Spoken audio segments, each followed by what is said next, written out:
似てるだけ。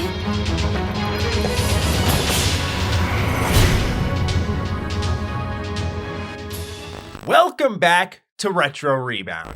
In today's video, it's been a long time since we've done one of these. We are going back to a mainline Final Fantasy game. We're going back to Final Fantasy X-2. Now, fun fact here, I'm ashamed to admit it, but 2024 was the first year in this channel's history where we didn't do a single first-time playthrough and deep dive of a massive JRPG. A lot of 2025 has been getting Retro Rebound back on track because I've been able to stabilize my schedule, and this is one of the first orders of business, starting to clean up my Final Fantasy backlog. For starters, it's become a bit of a thing here to dive extremely deep into the Final Fantasy series, where we've completed and hit everything from Final Fantasy 6, 7, 8, and 9, all the way to 10, 12, 13, 13-2, and 15. Now, obviously, there are some OGs that remain alongside Final Fantasy 14, its expansions, and a replay of 16 at some point, but this is one of the last big modern games we're going to be able to dive into completely blind, so it is a special one, and that means my gaze is going to start to avert, and we're going to maybe look at other JRPG series that you may have been asking me about, like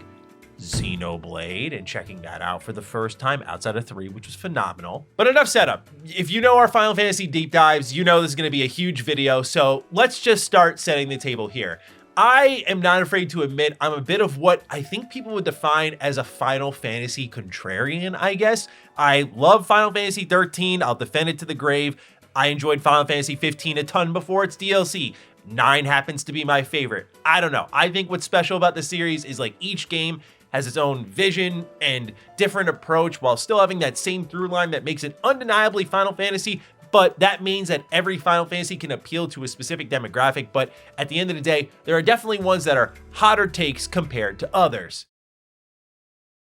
And this is important because before I dive very deep into everything, Final Fantasy X-2 finds itself in that pocket of like an 8, a 13, hey, you either love it or you hate it. There is a lot of fascinating history behind this game that I had to dive into because as I was playing it, I mean, just the tone switch, the gameplay elements, I was just like, what are we doing here? Like, what was happening with the company at this point in time? So I went deep, and here's what I came up with.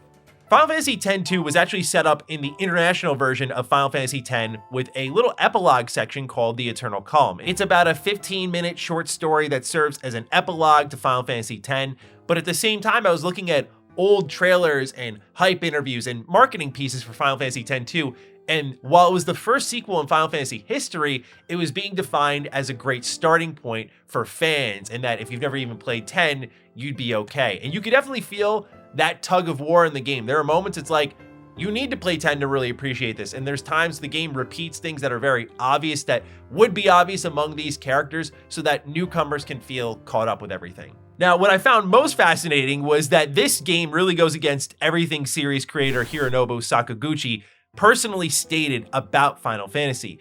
He said that he wants to create every game like it's his last and that sequels are boring. This does not mean he's immune to a bad game, by the way. It just means this was his creed that defined Final Fantasy. So, X-2 not only goes against that, but this would be his final game where he served in a major role before exiting Square Enix to go make Blue Dragon and the goated Lost Odyssey. Sakaguchi had been chilling for a while at this point, with Final Fantasy IX, my personal favorite in the series, being the one he last had his hands on the most. Final Fantasy X would have him in the executive producer role.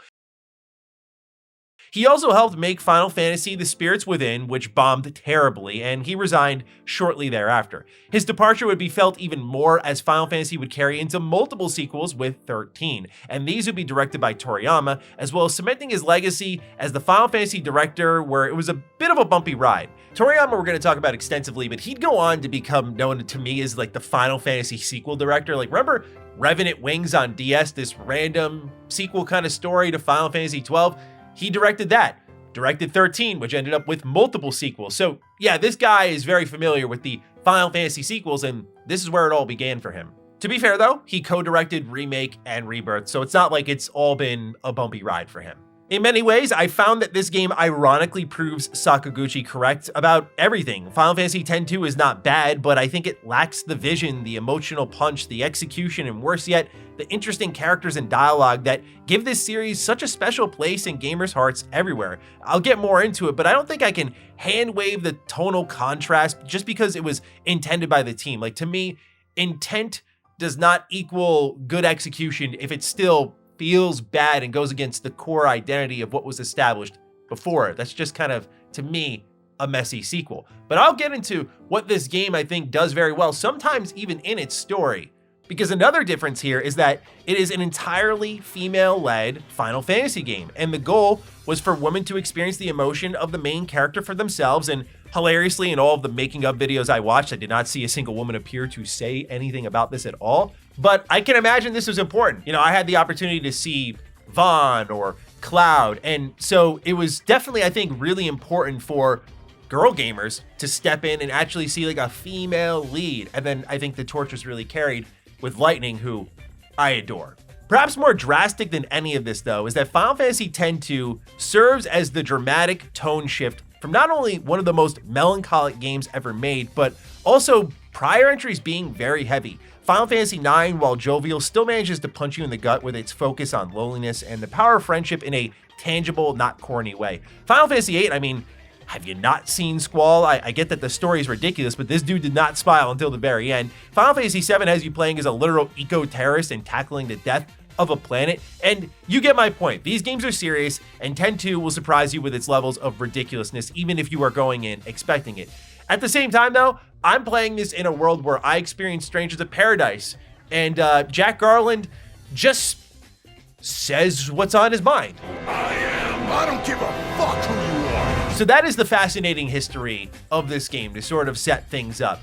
Now we get into what I think are two things that would define whether or not you love Final Fantasy X-2, and then we'll dive into the story beat for beat, and I'll weave in some gameplay thoughts as we go along, and then we'll wrap this bad boy up. So first and foremost, I think the two things that define whether or not you're gonna like this game, and you'll kind of know that in the first 30 seconds, are number one, your feelings on Final Fantasy X, and also what you define as good character design, which I think is extremely important in RPGs, and I'll get into that.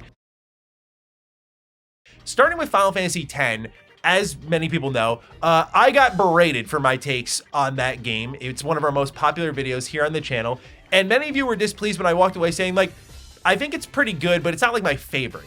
In turn, though, I think I'm the perfect candidate to be a Final Fantasy X-2 lover because I don't have any attachment to 10 really at all. I think the game's finale and message are beautiful alongside its touching character moments. I think it's very important for turn-based gameplay and how it moved the industry forward. But X-2 effectively just made me appreciate those elements more and even yearn for them at times. However, it's immediately apparent, like immediately, frame one of the game, that this game will never be that from the first literal moment. So while I'm not crazy about the shift, I just want to be clear that I'm not coming from the angle of like, I'm a Final Fantasy X fanboy. How dare you destroy my childhood? Like that's not where I'm at. So that's point one. Like I'm kind of detached from Final Fantasy X in the terms of emotional connection.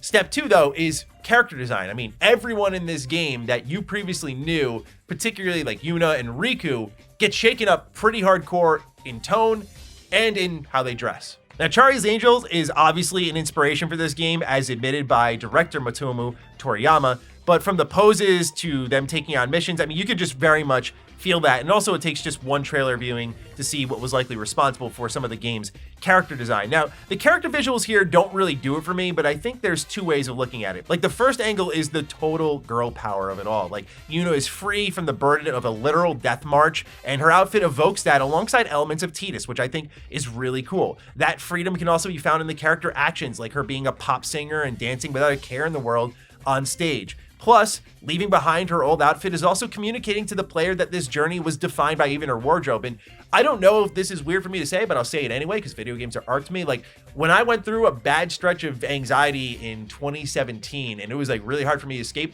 I got rid of my clothes from that era and like cycled them in with new stuff. It was like a sign of me moving on. So I actually really connected with that element. So I do think there's one way of looking at it there. She's surrounded by a group of women, and a buddy of mine described it really well, where it's almost like a safety net and synergy of a girls' night out where everyone feels safe and confident. And in that sense, it's more about empowerment And I can see that angle in a lot of ways. I agree with it. The other angle is the pretty obvious one, especially when you see things like the massage scene. You're like, how pure were our intents here for the storytelling? I just think sometimes the character design's not well thought out or feels in line with particular character development. Like people like Nuge or Barreleye just look bad, and it felt like Nomura was fresh out of ideas. I mean, naturally you see him strip out his love of belts for characters like Pain, who I think do look cool, but when you see characters like Yuna or LeBlanc, I'm like, it just feels like cheap bait to reach a bigger audience when I don't really feel like Final Fantasy is known for that. I know the immediate standout is Tifa, and I can't say I have a great counterpoint to that other than that she's the exception, not the norm. When I look at Aerith, Celis, Garnet, you have Lightning, Yuna's original design, they each evoked a sense of strength, either emotionally or physically, without any need to compensate. And that was my favorite part about Final Fantasy's female characters. It reminded me of some of my favorites, whether it be Bastila Shan from KOTOR or Mikasa Ackerman from Attack on Titan. These characters that I think both stand as examples of strength and beauty coexisting. Anyway, I don't want to come across pretentious or anything like that. I just think it's a pretty big indicator of how much the tone has shifted. It's like the first literal thing you see is like Yuna performing on stage and singing and dancing, and it's just like so completely different that it's intended to slap you in the face. So I just wanted to get into that. But now we dive into 10-2's story from top to bottom. I'll give some thoughts on the dress sphere system, the garment grids, and all that stuff as we go along. As we briefly went over, the international version of Final Fantasy X teased 10-2 in a setup called the Eternal Calm. It's been 2 years since the finale of Final Fantasy X, and it's a great setup because one of the best things about 10-2 is how it carries Spira forward. Yuna is reflecting on her ability to pause, think, and enjoy things like a Chabi Waka, as well as holding her breath underwater. And much of that is reflected in the game as you see places like Xanarkhan Ruins being turned into a tourist attraction. It's almost like visiting a war memorial in real life where we become so disconnected from the conflict that it's a pit stop or a more recent curiosity rather than the reality of a tragedy in days bygone. And I just think like in this one line of Yuna counting how long she can hold her breath for, it is just so perfectly written how she's just enjoying the little things in life that she never had the opportunity to do so. I don't get the vibe that she wants to be out of her situation quite like 10-2 sets up. Anyway, an old man eventually approaches Yuna, resonating with her speech at the end of Final Fantasy X, and as someone who recently finished 10-2, I just think this conversation along with Yuna's internal monologues does so much more for the story than the almost 30 hours I spent with 10-2's world. He touches on something relevant to many people nowadays, a difference in beliefs and philosophy that have led to the split of an otherwise valuable relationship. This gentleman's grandson has joined the youth league while he and his wife belong to New Yevon, and Yuna speaks about how everyone wants to be part of a new era of Spira, so this sets the tone for an interesting plot, if you will. Basically, there's a power vacuum, and now, after the events of 10, we have to fill that thing up. Not everyone agrees on how Spira should march forward, but I think, again, this does open up the potential for an interesting, politically driven plot. Now, Riku shows up and says to Yuna that she's the same as always, planting what I think is that seed of doubt that sparks her to want to change. And, well, that and also Riku claiming that Waka is encouraging Yuna to put her dreams on hold, which I never really got that vibe. But to set up 10-2's plot, Yuna takes a look at a sphere Kamari found in the mountains, and it's a character that looks a lot like Tidus, who's also talking about a weapon and wanting to see her, so Yuna thinks that this is Tidus and that there might be a chance that they can find him again. Now, that sphere spawns on the adventure, and my hot take really is that this Eternal Calm actually is a rare moment where you had a beautiful ending in 10, and this kind of makes it more beautiful, where you see everyone moving on and life goes on. It sort of sends this message, to me at least, of you can honor the fallen, those who you love dearly, you can grieve for them, but that you must march forward. And I think that's what 10-2 tried to kind of handle in the baton pass, not as elegantly, but I don't even know if this really necessitated the sequel here. If you take that little sphere scene out with Tidus, you kind of are just left with like, everyone's moved on and have honored the past and they're moving on to the next step. And I really like something about that. So that's my little hot take there. But now we get into the actual opening of Final Fantasy X-2. You're like, why is everyone dancing? Why are we fighting? Why does Yuna have 2 guns? What is happening here? I will say, I love the opening to this game. Like the music, just, it's a great vibe. Like it's not Final Fantasy X. We already know that from frame 1.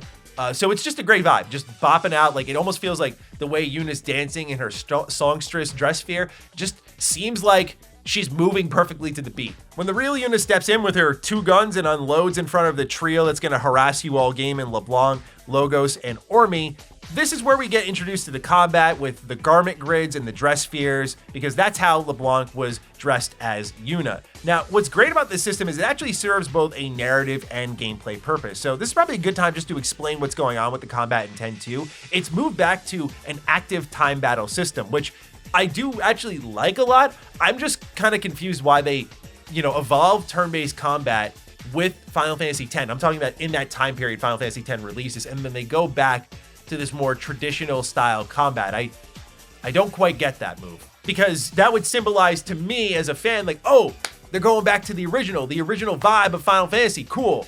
And then like the tone of the story in the world is different than any prior Final Fantasy game. But the big focus of Final Fantasy X-2 is this job system. We're gonna call it the dress spheres. And these range from everything you know in JRPGs like Warrior and White Mage all the way to Samurai and Dancer. These spheres are slotted on what's called a garment grid. And these garment grids have their own abilities, both passive and active, attached to them. Things like a strength bonus or even adding Kira to your move list for battle. And these abilities will be activated as you move to different jobs throughout battle.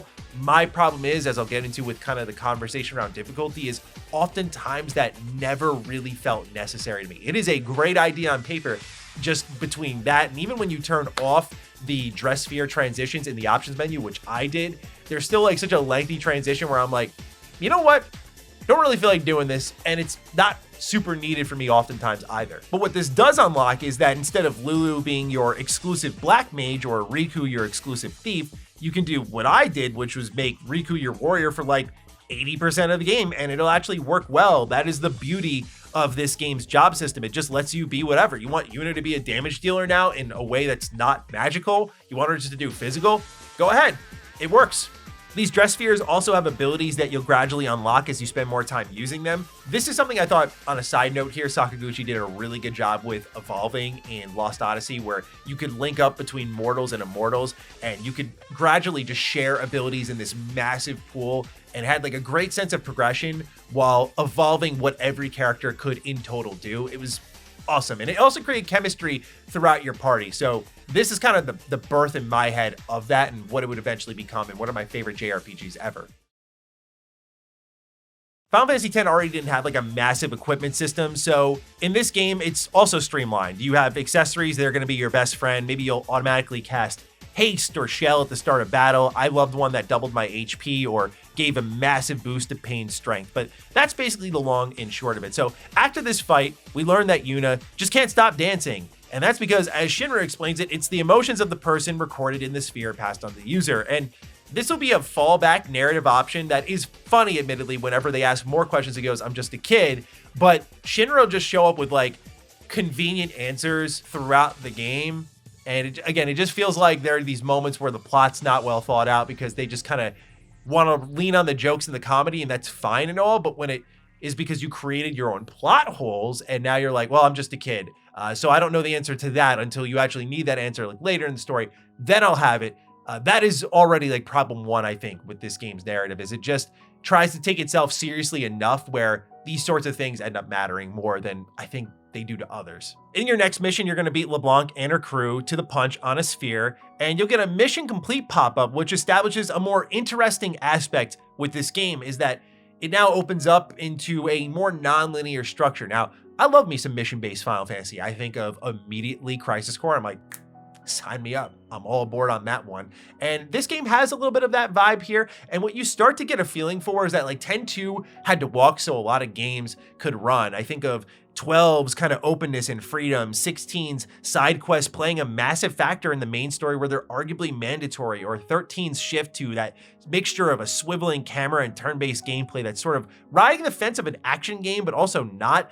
That is kind of what 10.2 started to do. It'll remind you of a lot of like around that time current or moving into the future Final Fantasy games. And so it just feels like a mixed bag of all these ideas and how they would eventually evolve in the series moving forward. Especially the paradigm shift system, that is to me just like a combo dress sphere system, but way more refined. So I tip my cap to 10.2 for at least that, because I love 13. But this map opens up and they mark areas as hotspots, and these are basically like your main story objectives. You can click on other parts of the map that'll let you know if a side quest is available in that area. And speaking with Shinra, you'll analyze the sphere that you just grabbed, and you'll see Xanarkin once more, and then that'll lead you to either Besaid Island or Xanarkin. It's your choice. I went to Besaid first. Maybe you did something different. That's kind of the cool part of it all. Now, following the Eternal Calm, this is the first time Yuna is back, and I love the track that kicks in here. To be clear, I don't think really any track in this game is better than anything Final Fantasy X offers, but the music is still, at times, pretty good. And it's, in particular, its execution of music. Like, I'll talk about it in a little bit, where Yuna fights her first Aeon in X-2, and it's just her theme instead of this epic boss fight. And I think it's in those moments they really do get the story they're going for here, because it feels tender. Like, this is not an epic hype boss fight moment. This is Yuna sad that she has to do this all over again and coming to an acceptance of that. So I think the music can hit just right in this game.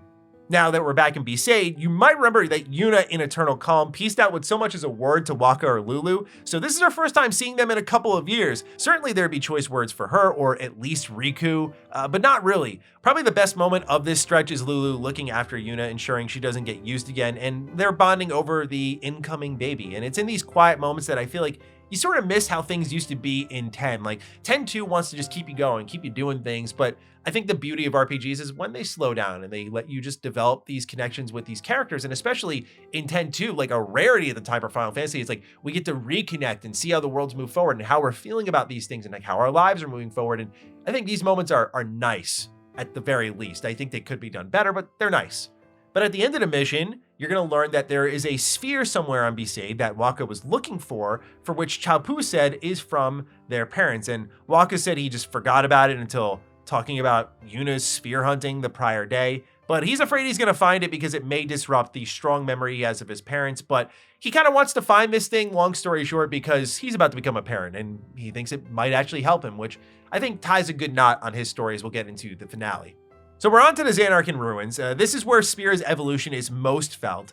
This place holds such deep pain for Yuna, yet as I mentioned earlier, it's a tourist attraction they're defining as a stellar view, a fabulous route. And I feel like the enemies here were just really tough, so I actually dipped out to Moonflow. I did an escort mission, I got the gun mage dress sphere, and then I headed over to Mushroom Rock Road where I cleared out a bunch of fiends on behalf of the Youth League, and it's there I learned of the Den of Woes, where a combination of Crimson Spheres would be needed to unlock the way. But then I went back to Xanarkin, I felt properly leveled, grabbed half a sphere from this place, and went back. So again, this is the beauty of 10-2. I just kind of said, you know what? You're bouncing me right now, I'm out. I'm gonna go do a couple other things. These would move some other stories forward. And then I came back and it was pretty worthwhile. Way easier. Felt like this is how it was supposed to be played.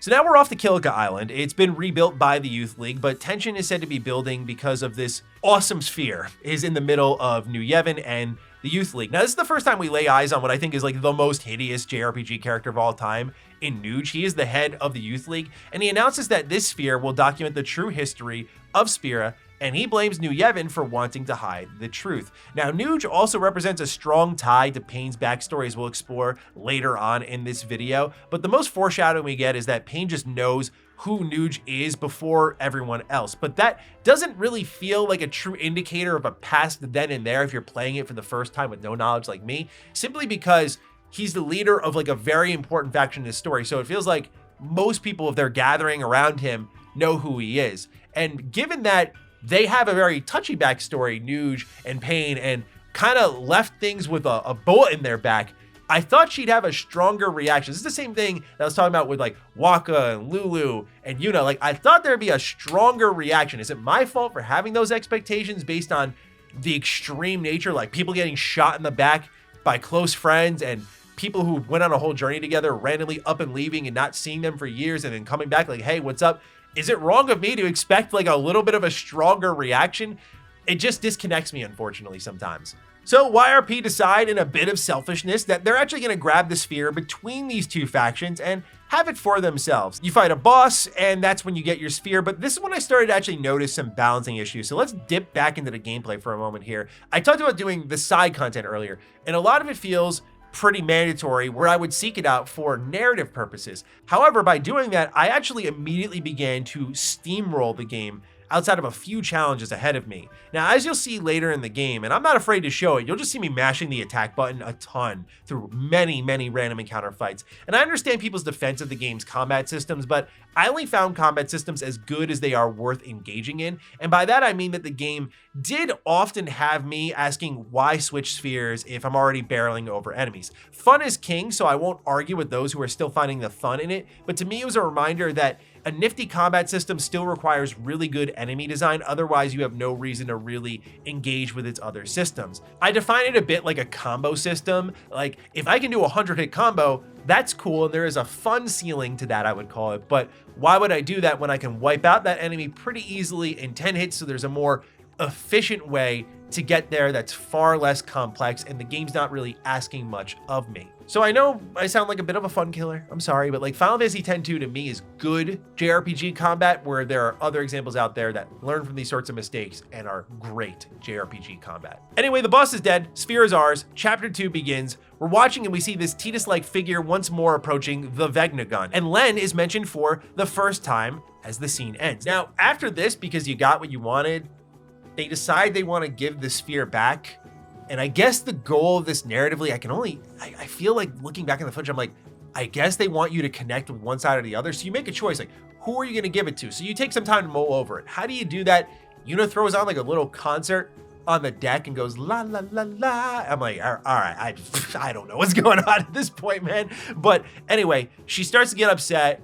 Who the hell is Len? She yells out into the void, goes to bed, and a scene kicks up from there with what looks like Yuna and Tidus running away before they're both killed. Now, obviously, this is really confusing at first until you realize that these are the memories of Len that Yuna is seeing through her own lens. And this was more apparent when Yuna awoke in the dancer outfit. Now, I can't lie to you all, some of this did initially go over my head because I had Yuna as a white mage for like 70% of the game, so I didn't really read too deeply into any single fit that she was wearing. However, in hindsight, I think this is a really interesting way to show that Yuna is clearly embodying someone else and was almost so clever that it went right over my head. So now to handing this sphere back, it is kind of consequential if you care about the 100% completion, but in the terms of the plot, that part doesn't really matter. You're gonna want to actually give it back to the youth league because otherwise, like, you can actually finish this game at 99% completion rate. So just make sure you give it to the youth league if you care about that sort of stuff. I will just say I did not go for 100%. We'll talk about those mini games in a moment, but yeah,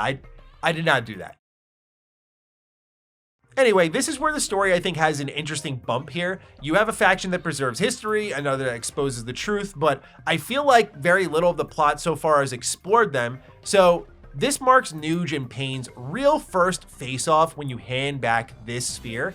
And while they awkwardly dance around one another, again, given their past, very surprised about this, it's oddly calm for someone who was shot in the back. You'll learn here about Vegnagun, which I guess existed throughout 10 the whole time. You'll later learn that Vegnagun was unable to tell friend from foe, which is why it was never used against Sin. It taps into the origins of the Machina War between Bevel and Xanarkin. Overall, this honestly works. I just find it a little bit cheap that it was never mentioned once in 10. I think that would have made all the difference. I feel like this would have at least been a quest, an option discussed, something along those lines. And in turn, I get why people defend it, but for me, it feels kind of stapled on to justify the sequel. It's retconning, if you will.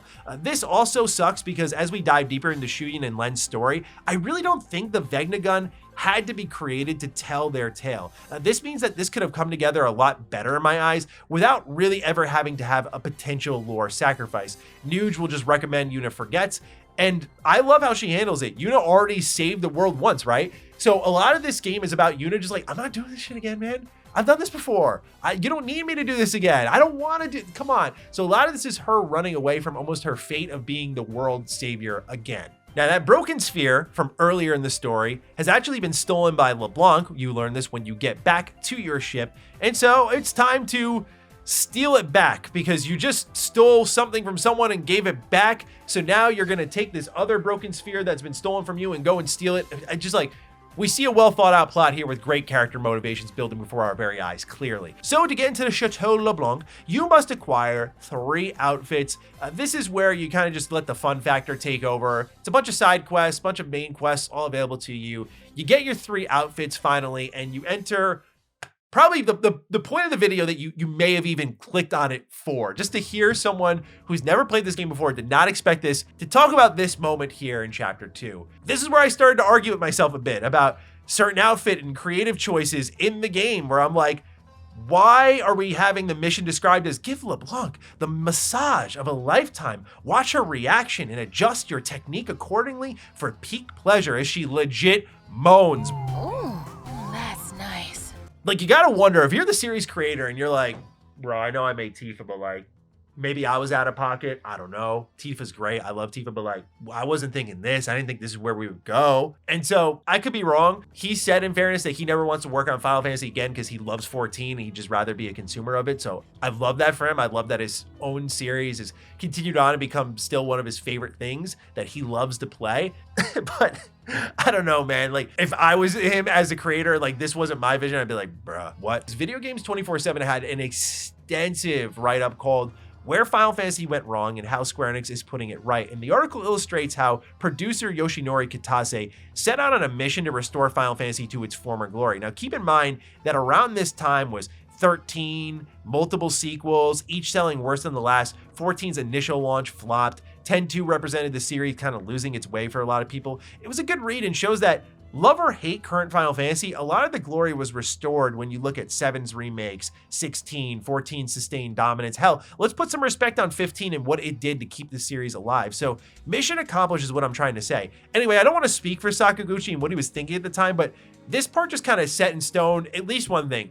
Don't take the game too seriously. Like, I'm still going to analyze and assess it, but don't take it too seriously. But I can't defend certain choices that could appear creatively, like elements of Tidus's outfit in Yuna's, while I'm watching Yuna just give this massage and it's very clearly going in a direction that I was not expecting for a Final Fantasy game. Eventually, after this though, you go deeper into her hideout and you find both halves of the sphere and engage in what I would call the most difficult battle in the game thus far.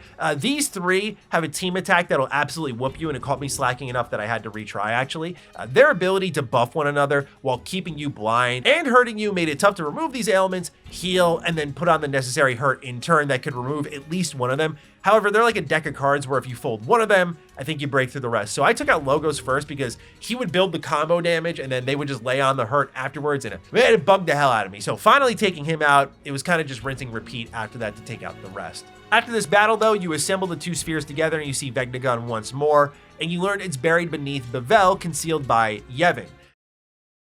So it's here that common ground is established. LeBlanc joins your crew, and now Yuna is left with pain where she starts to accept the eternal calm could never last forever.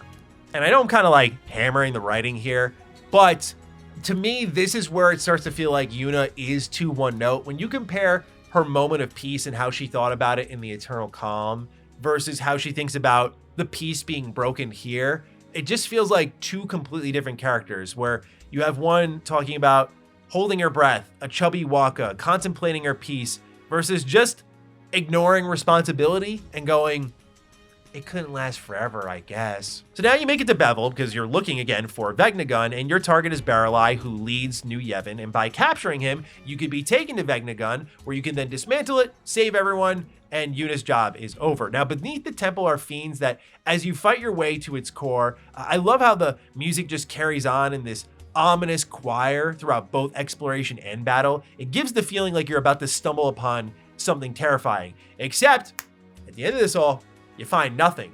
And we'll talk about that in a moment. What you do find is the Dark Knight dress sphere, and I'm glad I didn't find it until later in the game, because this thing is so busted, as I'll talk about when we get to the final fight. So busted that I'm glad I didn't have it, because I would have cakewalked the game even more if I had this available for me in that whole stretch between chapter 2 and 5. Basically, for those who don't know, the Dark Knight class allows you to sacrifice minimal health and just absolutely shred your opponents. So while I'm happy I learned its strength, like I said, I'm glad I found it later in the game. The problem though with this area and random encounters in this game in general is how Final Fantasy X-2 tries to balance them out. This is the first dungeon I really felt it, and this would crop up multiple times. There would be times you'd have random encounters where enemies are gonna like pound the hell out of you. I don't know if I want to word it that way. You know, it's in theme with the video. They'll pound the hell out of you, and they will do a ton of damage, right? And you'll just be like, oh my God, he almost one-shot me. Okay, let's heal up real quick. And you work hard You spend a lot of resources and you get like minimal XP gains for what is like feels like a boss-like monster. Then I'll fight like other groups of enemies, which will die pretty immediately and give me more XP. Now I'm cool with challenge, but I feel like you either need good pacing so these tough battles feel earned, or you need to reward me heavily because I chose to engage in them. Now, these random encounters do neither, as I just described, and so 10-2 will have just random encounters that are better to run away from. So by the end of a dungeon, you'll have identified like a group of enemies that's just best to fight, where they're gonna do the right damage to you, you're gonna do the right damage to them, they'll give you a ton of XP gains, you'll just farm them basically as you go through the entire dungeon because any other enemy is just not worth the headache. And I just feel like that's not how random encounters should go, but it's also why I've said to people that random encounter game design is not as easy as people think it is. Meeting Barreleye, he insists that Vegnagun can't be touched. It's here that we learn about some kind of hint between Pain and Barreleye alongside Nuge, but Pain says she's gonna go on ahead but never leaves you, so I don't really get this one after they first meet. But as you reach where Vegnagun once was, you find an Aeon. It's Bahamut. And again, they do this awesome thing with the music here where Yuna's theme is playing while they fight, and it's effectively the manifestation of her past confronting her here, except this time she has to do it in her head, it seems like, on her own, because Tidus isn't here with her. And I found that reaction both interesting, but also a little strange, because she's not really like, how can I do this without you? I'm like, you have Riku, you have Pain, like this is where you learn to lean on your friends. One of them was with you for that adventure, so not getting part of the emotional reaction, but the overall execution I thought was pretty good here. Again, I loved how they handled Yuna's theme throughout the fight. So we're reaching what is the halfway point now. Chapter 2 is over. The fiends are said to be pouring out of the temple, and Yuna reluctantly agrees to help once more. You'll also begin setting up comm spheres all over the globe to communicate with people later in the game, and it turns out that it's not just fiends, but other Aeons like Valifor have returned, and I must swallow my pride on Valifor because this bad boy gave me a run for my money with just how hard it hits. But following this fight, Yuna restates her past, which is also something I started to notice throughout this game. Like when Waka brought up Chapu in chapter 1, Riku was like, Chapu, oh, your brother. And I'm like, you know, I know it's maybe been a little bit, but like, wouldn't you know that? Again, call me overanalyzing, but I'm like, this is where they're trying to have their cake and eat it too. Like, hey, new fans, come on in so that they can have them catch up. But for me, as someone who's played 10, is not even like a hardcore defender of 10, I'm like, this is the inconsistency that fans would notice because Riku would know this. And Riku would also know this information about Yuna, and Yuna wouldn't really have to start talking about her past because everyone's roughly familiar at this point. Maybe not Pain, but Pain is so closed off and so into her own interest that I almost feel like it doesn't matter what she thinks, despite how much I like Pain by the end of this game. So now it's on to some of your past locations again. We already cleared out one temple. We're going to Kilika Temple again, and we're going to take on a Freet, except this time Yuna is more prepared, despite nothing really happening in the story between then and now. But I guess this is Square Enix's pitch as her entering the acceptance phase of her mission, because she just holds up her gun and says, I know, I'm ready, let's do this. So you're going to find all these holes left behind by the Aeons, which will play a factor later in the game by the finale, as we'll come to talk about that. But Shinra manages to fill in the blanks once again, saying these fiends are actually coming from the Chambers of Faith. And when asked why, again, he's just a kid. I'm just a kid. That's my purse! I don't know you! As we continue progressing throughout the story here, I'm starting to feel a little uncomfortable. I'm watching my completion rank go up pretty fast, and I know it's accounting for like side and main content, but I'm watching it go up, and I'm 13 hours in. I'm like, I'm flying. This feels short, like really short. I'm really flying through this. So I've been looking for these side quests, but let me take a moment here just to really go through with a fine-tooth comb at this point in time before I start sprinting the story any further. And I'm glad I did, because chapter 4 is like an hour long. So, and there's no subquest there. So yeah, like I'm glad that I took that moment to do it right here and now. It was worked out perfectly. I took out a bunch of Machina in a competition with the Al Bhed. I netted the Undying Storm Garment Grid, but not much else was kicking around, so I decided to go into the mini games. And I'm sorry, I love Final Fantasy, I love 10, but I don't get how we don't slander some of these mini games like Sphere Break or Blitzball. Oh my gosh. Now, playing Sphere Break to unlock Lady Luck and its dress sphere just did not feel worth it. Much like I didn't want to unlock Waka's ultimate weapon because I was like, I don't want to play Blitzball at all, man. I'm sorry. So Sphere Break requires quick math, and as a Brain Age fan, like, I'm good with that. But it's the RNG attached to it that makes it such a slog to play. And I know my favorite Final Fantasy has you jumping rope like 1,000 times. I know it's a very quirky Final Fantasy thing at the end of the day, but I just want to say I tried this and was not crazy about it. I did enjoy Gunner's Gauntlet, this kind of third-person shooter, if you will, arcadey shooter. Some of the camera angles made me think like, what if Final Fantasy was all of a sudden like a, like a survival horror Resident Evil style game with those fixed camera angles? It just kind of brought my head there. Unfortunately, though, of all the mini games, you may have noticed by this point in time, I missed out on what is probably the coolest feature of 10.2, and that is the Creature, Creator, and the Fiend Arena. Those were introduced in the International Edition for Final Fantasy X-2. Now, because I saw people saying, you idiot, you played the remaster for Final Fantasy X, you did it wrong, the remaster sucks. I'm like, okay, lesson learned then. I guess I'll play 10.2 on the PS2 version and see what happens when I listen to you all. Just let me cook. I kid. But what's really cool about this Creature Creator system is as you go through like Fiend tournaments and you get these trap pods that let you catch other creatures, and in the tournament as well, you'll unlock creatures as in like past party members like Auron, or you can have Nuge in your party, or a Shigun, or eventually Tidus, and I think that's really cool. Also locked away in this mode are other dress spheres, like a mascot that lets you dress up as like other monsters in the game. So there's a lot of cool stuff that's walled off here that unfortunately I missed. Would it have dramatically shifted my opinion of the game? Probably not, because I was having fun with the combat anyway, and it goes back to my core argument of like, well, it wasn't super difficult where I felt the need to like switch things out, so it might have been a cool gimmick, if anything, but still wanted to shout that out. Really awesome feature. But this stretch of the game is also where I went, oh, these side quests are very important. Remember I called back to 16 a little bit. I was like, oh, these are really important. This was that moment for Pain as a character, and in turn, all of these members of like this Crimson Guard that was forming to become Crusaders. So here we learn about Pain. We knew she joined the Gold Wings ahead of Yuna, but not much else at this point in time. And here we start to learn about Nuge and Baralai and why these leaders of these respective factions even disappeared in the first place.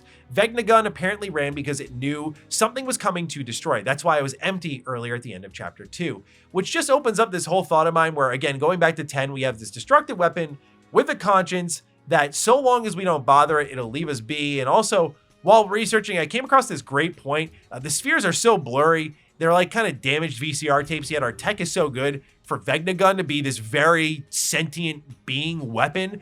Come on, it's getting a little tough for me to bite into this here. But continuing on, Baralai accuses Nuge of coming here to use and destroy Vegnagun, and he admits it. And we also learned that Nuge did indeed shoot everyone in the back. Now, without the context of the Crimson Spheres, I'll put this kind of 15 minutes of cutscenes into a TLDR form. Basically, what's happening is that the Fireflies from Shuyin are taking over the emotions, if you will, of these characters, and that kind of malice, that anger, is what's leading to, a character like Nuge shooting people in the back. Or is it really Nuge here and now looking for Vegnagun, or, you guessed it, it's Shuyin, the guy who was in the sphere earlier in the game who looks like Tidus, who again starts to create this idea of like Tidus was this manifestation of faith, right? So it's basically, now we know Tidus was like pretty much created through someone's memory of Shuyin. Now, one thing you see in Crimson Sphere 5 is like everyone pointing guns at each other, and you get this interesting recreation of their own past in this scene where, again, all three of them pointing guns at each other again. And I thought that was like a cool little touch there. A monster shows up though as Pain gets involved. In that meanwhile, everyone escapes, and Pain just calls what happened in the past a clear mistake, an accident, which is an interesting way of defining it. But I like how Yuna kind of gets into Pain at this moment. It reminded me of how Tidus found out Yuna was on a death march, and that type of information you just keep secret.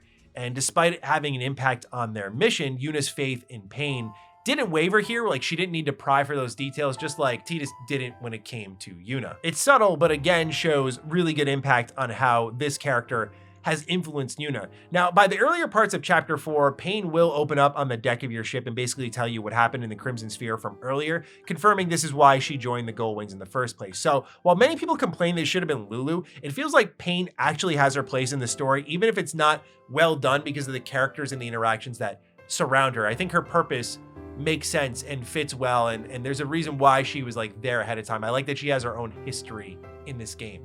If anything, I'm one of those people, I kind of call Riku into question. Like by this point, her most consequential thing she's done is said poopy, which in turn made Yuna say poopy, and then Riku scolded her for saying poopy, which I thought was a funny interaction, don't get me wrong, but like that and then Riku just kind of being like the devil on her shoulder, especially with Brother here, the Albert here, like I feel like Riku could have had a little more impact. So that's my take on that. So after all of this, my side questing is done. It's time to get back onto the main story. So we go back to Joe's temple, and fortunately no Cloister of Trials here. Thank God. That would have made me lose my mind. But what we have instead here is Ixion. So you fight Ixion, another hole is there, and Ixion, I guess, lived after the fight a little bit, knocks Yuna in, she falls down into the far plains. This is where we have our first face-to-face with Shuyin, and a very key detail pops up here, where he's talking to her like he knows Yuna, but Yuna's unsure about if this is actually Tidus or not. And it leads to, I want you to pay attention to this hug here that they have, where Yuna does not hug Shuyin back.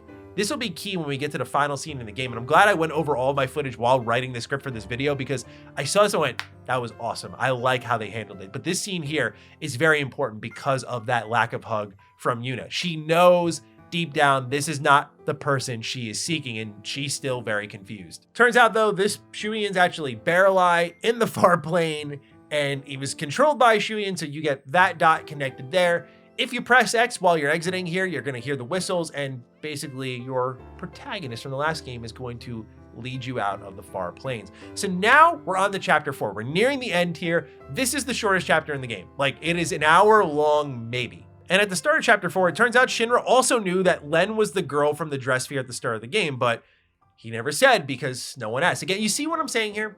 Like, how do you not just notice this stuff and go, that's a problem, right? Because to me, at least, I'm like, I know I'm not supposed to take the game incredibly seriously, but when you keep doing stuff like this, it's like you're egging me on at this point.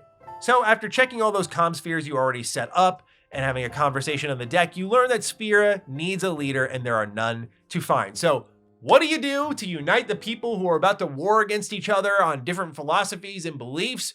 You sing and you dance. But first we warm up with a little mini game aboard the ship, and I absolutely bombed this thing, and now it's showtime after some fiends show up that you want to basically kill off so everyone can gather and celebrate here.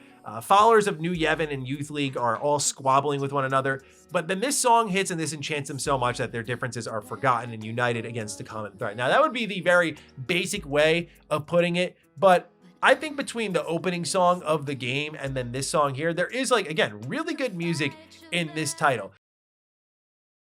However, this scene here, I can't lie, it pulled some emotion out of me. Like when I rewatched it even, I felt something. I went, huh, there is, like, I'm not super connected to Shuyin and Len, but like seeing that tragedy play out, knowing like the love Shuyin had for Len and why he tried to use Vegnagun in the first place, and it resulted in both of them dying, and they were all just trying to stop a war. There is something powerful there, and I think it's because that connection to 10 does work. You know, this is a world that's like just on the brink constantly, and so to see kind of the origins of that, I think there was something great there. Again, do I have my critiques of the overall story? Yes, but these are the moments I go, that was awesome. I'm glad I'm here for this.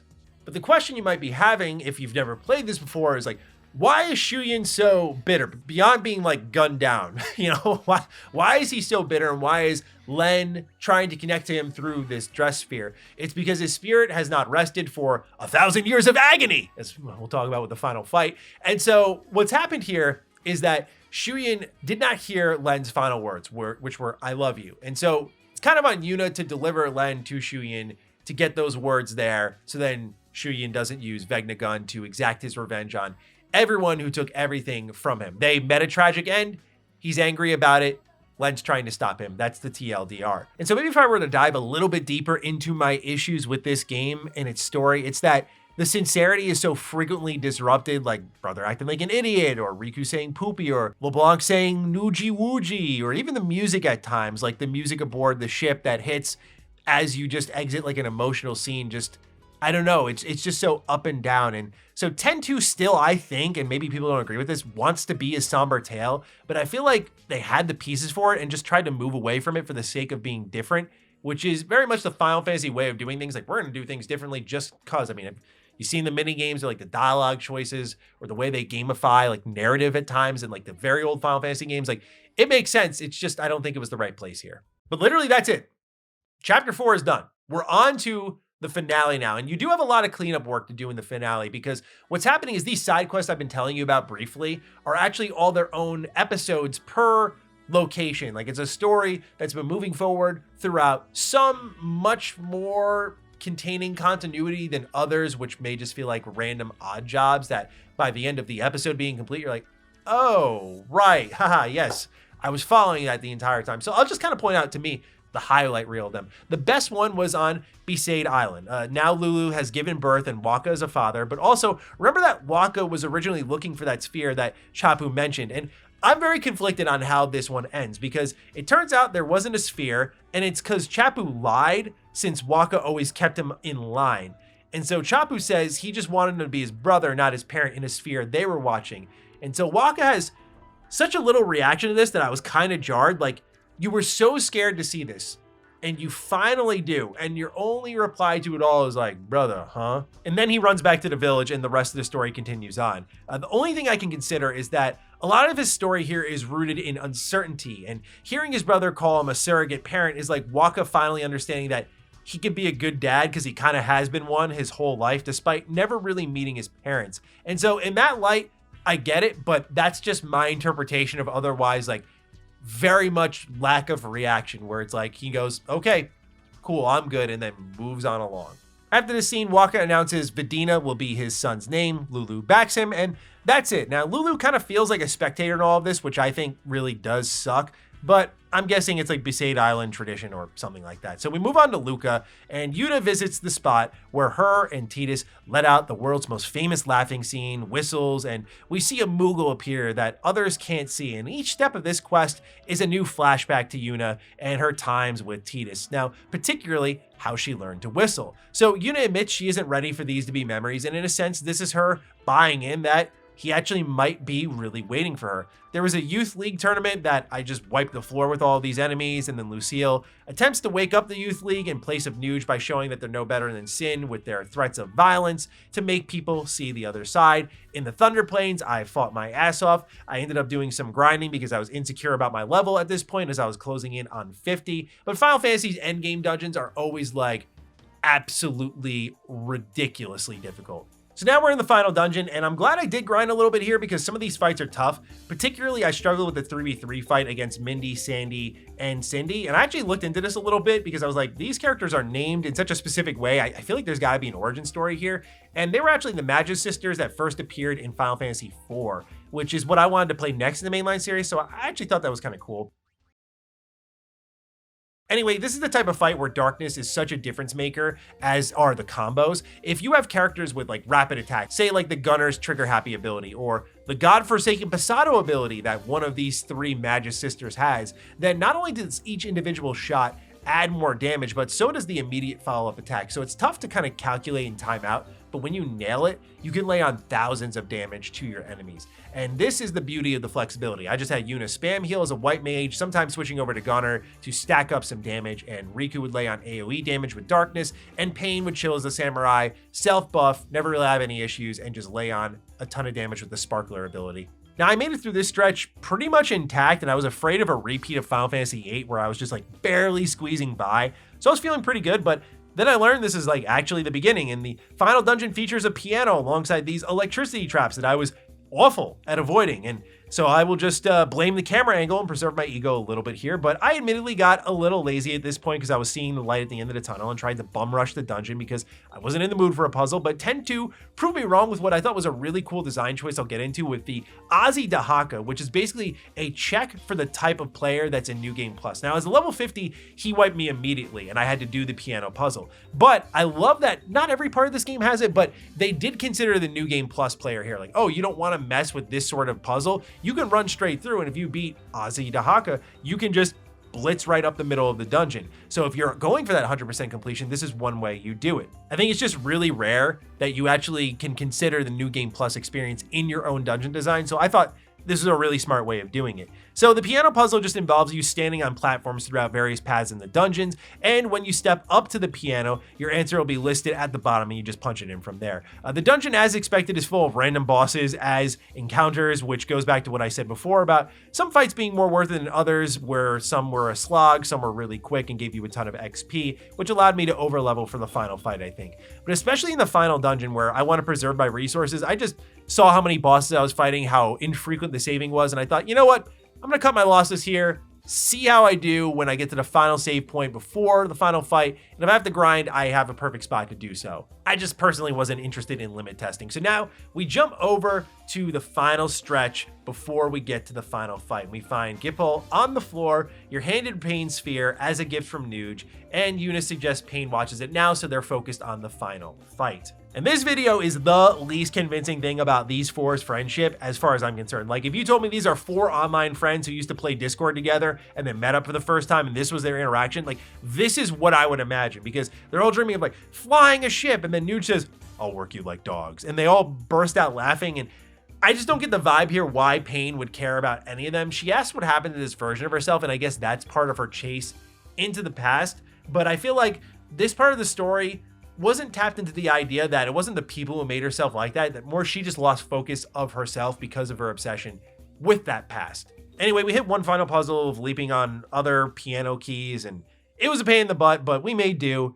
And so now we reach the truly final stretch of the game where the leaders of every faction you met thus far all combine their might to stop Shuyin and Vegnagun. Now, Nuge's plan involves shooting Barrel Eye so that Shuyin jumps to Nuge and then he'll die, taking Shuyin with him. And as the Death Seeker, this makes sense for Nuge, but Yuna has other thoughts. She says the probably most popular line in this game, I would imagine, which is, "I don't like your plan.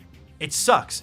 And I think this is a hilariously direct way of Yuna to speak, and I love it because it kind of works despite its absurdity. Like, Yuna has been here. She knows the grand sacrifice that Nuge is willing to go through because she has lived it. This is where you feel like she, alongside Spira, have moved forward because now they have another choice, and she knows the pain of the sacrifice. Now, I didn't really process it until writing the script for the video, but I appreciate that the story actually shows the sour side of a grand sacrifice. It's not a happily ever after for those affected. Spira gets to go on, seeing Xanarkin as a tourist attraction, but the memories of those sacrifices will still haunt Yuna, the people who worked hard to attain that freedom, every step of her adventure, as we saw.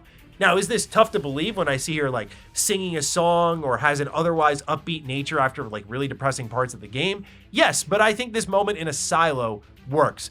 At the same time, I do feel like it makes Yuna look really selfish in a way that the moment probably doesn't really intend to do, because she wants to save everyone throughout 10 to the point of knowing that I'm going to lose my life for this. And part of it is just the acceptance of like, this is how they are. Yuna says so much herself. And Tidus ends up making that sacrifice, breaking the cycle, and saves everyone in the process. And she says here that the people who should be here aren't, even revoking her smile from that moment at the end, or at least that's how I took it.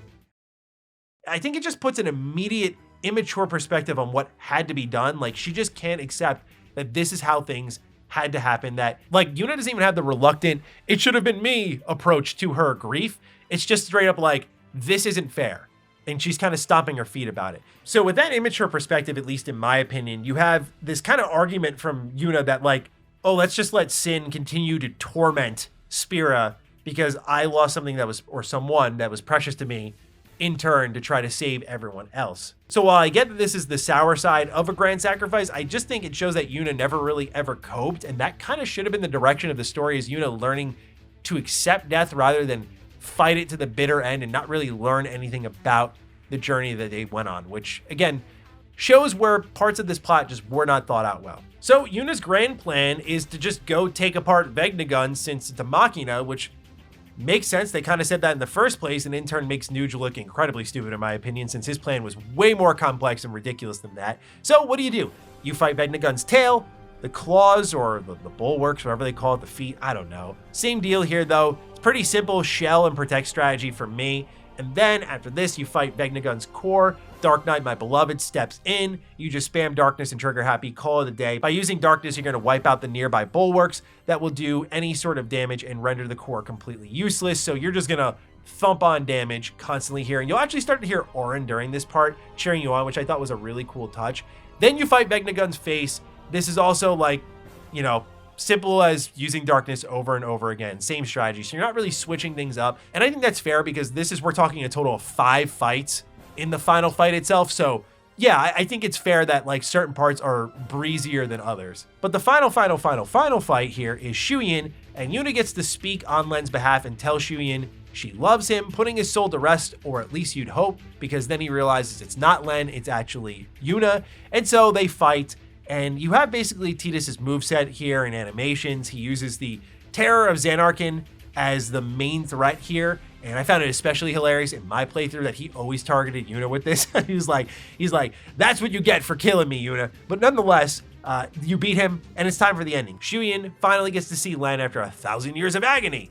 And just knowing how Shuyin feels is enough for Len, and she expresses that the love will allow Shuyin to let go of that grief. And so both fade away, and Vegnagun is left behind, which I then Googled, like, what happens to Vegnagun? And it turns out, according to 10-2 Ultimania, that Shinra ends up modifying Vegnagun as a means of creating limitless energy for Spira. So there you go. If you don't know, now you know.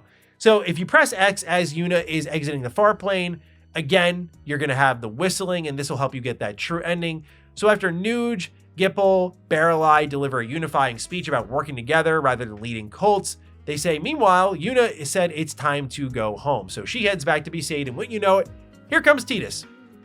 Now, I mentioned this in my 10 retrospective, but because the PC port was terrible, I had to look up the 10 ending on YouTube, and in turn, some nincompoop decided to pair the endings of 10 and 10-2 together into a full video. So I knew about this already, but still, seeing it with all the context does feel good. It's almost like seeing Sora pick up the Keyblade on Destiny Islands for the first time in that Kingdom Hearts 3 reveal. I kind of got that vibe there. So Tidus whistles, Yuna comes running as promised and asking if he's real. Now, as I mentioned earlier, remember that hug scene between Shuyin and Yuna? Yuna never hugged him back.